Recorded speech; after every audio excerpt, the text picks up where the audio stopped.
Wes Carter thought he'd found a wrecked supply wagon buried in snow until he pried open the door and saw a woman curled around 3 nearly frozen children, whispering one word: "Help." Her leg was shattered. Her past? A loaded gun. But what happened next will shock even those who thought they'd seen everything. But first, let's go back to the beginning. The wind that clawed across Copper Ridge that morning had a voice in it, a long, low scream that sang through the pines and scraped across the broken shale like fingernails on bone. Snow wasn't falling anymore. It was being hurled, sideways, fast enough to strip bark and make a man feel peeled alive just for breathing. Wes Carter leaned forward in the saddle, eyes slitted against the squall, the collar of his oilskin coat turned up and frozen stiff. His horse, Junebug, snorted and trudged on, hooves crunching through crusted snow that had refrozen overnight into something sharp as glass. The sky overhead was iron. The ridge looked endless. He hadn't planned on coming up this far today. Wasn't wise to, not in weather like this. But when a good cow goes missing in winter, a man doesn't wait around hoping it comes back. He finds it, or he buries the bones come spring. It was a dark shape in the distance that made him pull the reins. Not the shape of a cow. Bigger, squatter, tilted wrong. He dismounted slow, boots sinking knee-deep, and approached. The wind dropped just for a second, like it was holding its breath. It was a wagon. Half crushed, collapsed onto its side like a dying animal. One of the wheels was snapped clean through. The canvas had been torn by the wind and sun-bleached before the snow set in. Whoever left it hadn't planned to. Wes's gut nodded. There were footsteps frozen into the ice. Little ones. 3 sets. No. 4. He yanked his rifle off his back and moved forward fast. The closer he got, the more wrong it looked. Bits of cloth fluttered like torn flags. Bonnet ties, a child's mitten, bloodied lace. The back wheel was canted at an angle that made no mechanical sense, as if some giant hand had gripped it and twisted. He reached the broken side door and crouched, rifle still in hand. Inside was dim. A lantern hung on a nail, swaying. And then he saw her. A woman, curled tight around 3 children, shielding them with her body like she was part bear, part corpse. Her skin was gray-blue, her lips cracked and bleeding. One leg was twisted under her unnaturally, and snow had drifted in against her side. One of the kids, barely more than a toddler, let out a cough that sounded like it came from the bottom of a well. "Ma'am," Wes said, the word rasping out of his dry throat. Her eyes fluttered open, pale, fever-glazed. She looked at him like he was a mirage. Then, in a voice as thin as wind through needles, "Help." That was it. Her eyes closed again. Wes didn't hesitate. He set the rifle down, stripped off his coat, wrapped it around the kids. His hands moved fast, checking pulses, listening for breath. All 3 children were alive, though barely. The girl clung to a doll with one missing button eye. The twin boys, their faces sunken, had curled into the woman as if she was still the only heat in the world. He hoisted the woman first. She was light, too light, like a bundle of sticks and cloth, and he saw now that her ankle was shattered. Bone poked through skin. The blood was frozen in black threads down her boot. Next came the kids, one on his back, the other 2 held in each arm as he trudged to the horse and began the slow, careful process of mounting up with all 4. Time blurred. The wind screamed again, angry he was taking what it claimed. Wes didn't care. By the time he turned Junebug toward home, the ridge behind him looked like it had swallowed the wagon whole. No trace, no path, no hint that anyone had survived the white hell of Copper Ridge. But Wes had them now, and he didn't plan on losing a single one. The woman slept for 3 days, Wes kept her in the back room of the ranch house, the warmest corner just off the kitchen where the stove's heat could reach. He packed the broken leg in snow for swelling, wrapped it with splints carved from the split rail out back, and dressed the bone-deep gash with pine salve and linen soaked in boiled whiskey. She never woke, not fully, only muttered now and then, thrashing once when Huck, Wes's old cattle dog, barked too loud at the door. She said names. Jesse, Clay, Lizzie. Sometimes, Michael. Once. Don't take them. Another time. I'll burn first. Her voice cracked into silence before Wes could make sense of the words. The children, thin as kindling, ate whatever Wes could get down them. Oats, broth, bits of jerky soaked to softness. The girl, Lizzie, didn't speak, just clung to her broken doll and watched everything with the wide, unblinking eyes of a fawn that's seen wolves. The twin boys moved in stiff tandem, like shadows mimicking each other. They didn't cry, didn't laugh, didn't ask a single question. When Wes tried to touch Jesse's shoulder once to guide him toward the fire, the boy flinched so hard he dropped his tin cup. That told Wes more than words could. They'd been through something bad. The kind of bad that changed the shape of people, took the softness out of their eyes and left edges behind. On the fourth day, the woman woke, full-eyed, aware, breathing slow and shallow. Her face, gaunt and fine-featured beneath the grime, turned toward the window. "Where are we?" she asked, voice barely louder than the crackling of the stove.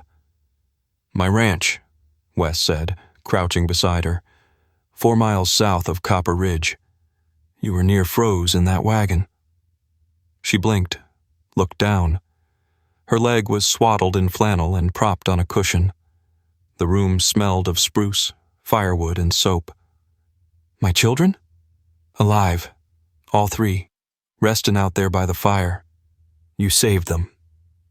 That earned him a faint flicker behind her eyes. Not relief, exactly. Something older, bone deep. She nodded once. Then, after a beat, "Thank you." Wes hesitated.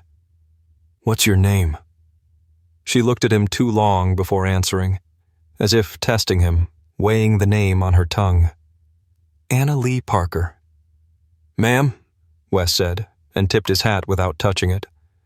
"I'm Wes Carter."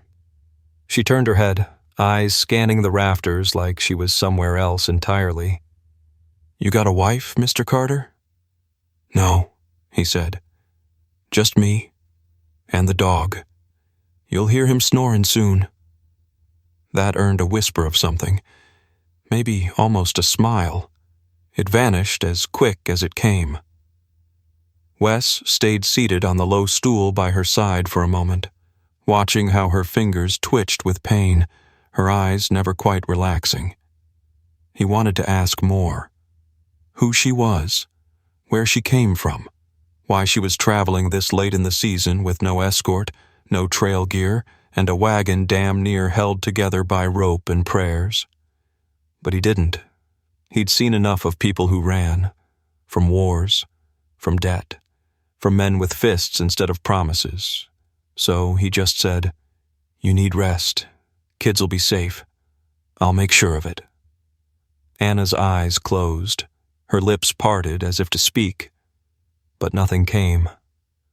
Wes stood, crossed the room in slow steps, and paused at the door. "Wes?" she called, sudden and sharp. He turned. She looked at him with a kind of rawness that made his chest ache. "If anyone comes asking," she said, "you never saw us, you understand?" He nodded, once, solid, final. "I didn't see a damn thing." The snow had long melted off the fields when he came. Wes was out by the barn, mending fence posts that had been half chewed by last year's frost and wind, when he saw the dust cloud coming up the road. A single rider. No freight, no supplies, no wagon. Just a black horse, lean and sharp, and a man riding it like he owned every piece of land his shadow touched. Wes watched the rider approach with the kind of stillness only a rancher or a soldier could pull off. Huck growled low beside him, fur bristled. The rider didn't slow until he was within 20 feet of the barn, then reined in and dismounted with the smooth ease of someone who'd done a lot of hunting. Men, not game.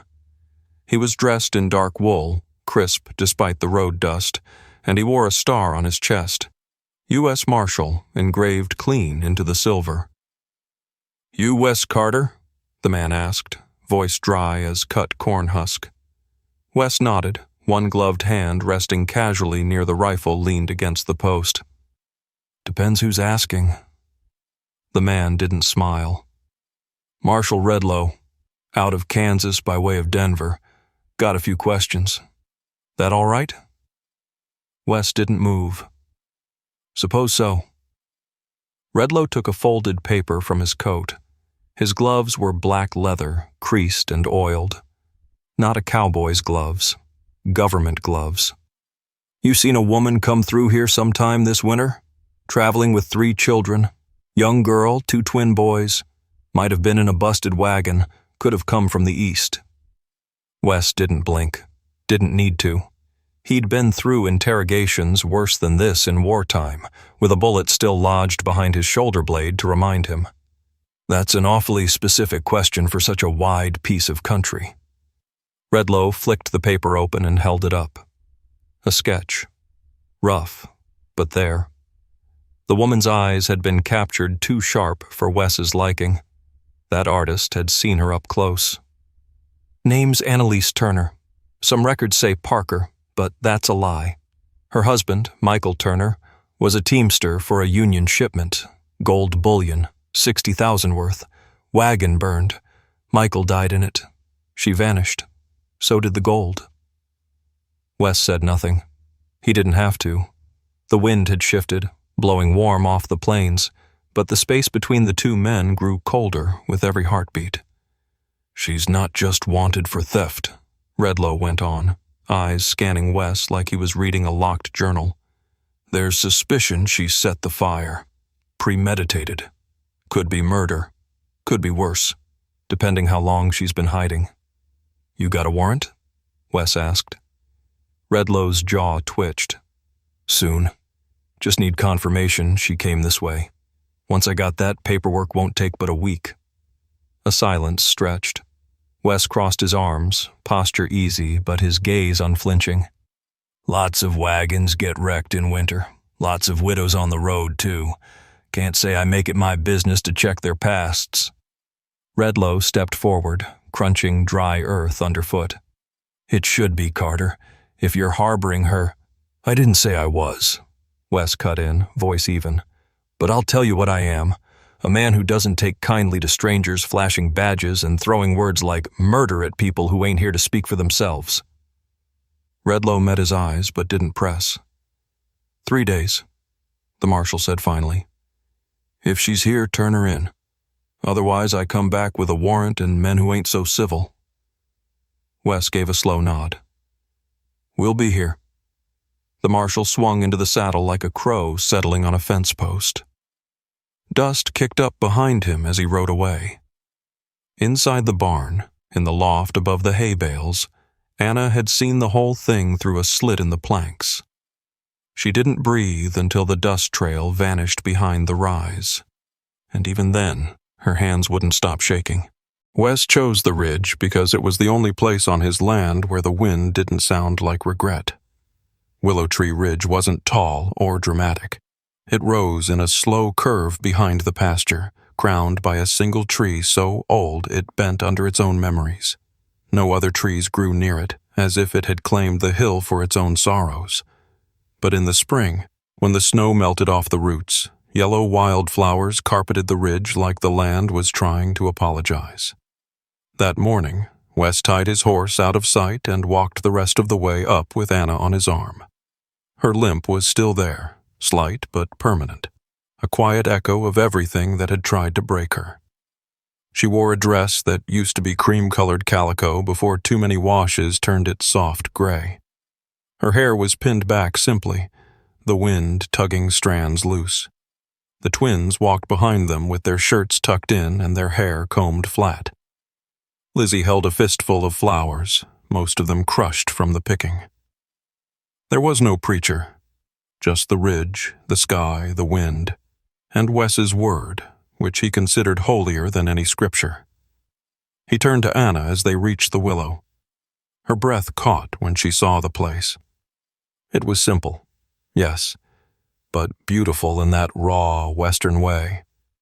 Open air, open earth, nothing between their feet and the sky but courage. "You sure about this?" Wes asked quietly. Anna looked up at him with that steadiness she'd earned the hard way. "You already saved my life, Wes Carter. But this is the first time I've been offered a future." That was enough. Wes cleared his throat, not out of nerves, but to steady the weight in his chest. "Anna Lee Parker," he said, his voice low but unshakable. "You came into my life like a storm I didn't see coming. You were broke up, lost, scared. But you stood between your babies and death, and didn't blink." The twins watched, arms folded like little sentries. Lizzie clung to Anna's skirt. "I've seen war," Wes went on. "I've seen men lose themselves for far less than what you endured. But you held together. And in doing that, you held me together." Anna swallowed hard, her eyes shining but dry. She didn't cry anymore, not easily. He reached into his pocket and pulled out a plain silver ring, not store-bought. It had belonged to his mother, a quiet woman with a fierce streak and a love that never asked for praise. "This ain't much," he said, "but it's the best thing I own, and I'd like to give it to the strongest woman I've ever met." He slid the ring onto her finger. It fit like it had been waiting. Anna didn't say anything right away. Instead, she looked at the children, hers and now his too. Then she looked at Wes. "I'm not the woman I was before," she said. "Some parts of me are gone for good. But what's left is yours, if you'll have it." Wes took her hand and pressed his forehead gently to hers. "That's all I've ever wanted." They kissed under the willow tree. Nothing dramatic, just lips pressed together like a quiet promise exchanged in the oldest language. Behind them, Lizzie finally smiled and tossed her flowers, what was left of them, into the air. The twins clapped once, then stopped, unsure if they were supposed to. Anna laughed, the sound breaking loose like water from a dam. For the first time in years, it was okay to laugh. They walked down the hill as the sun broke through the clouds, casting long gold light across the pasture, the barn, the house waiting below. No gold in that house, no lawmen, no secrets, just warmth, and room enough to start again.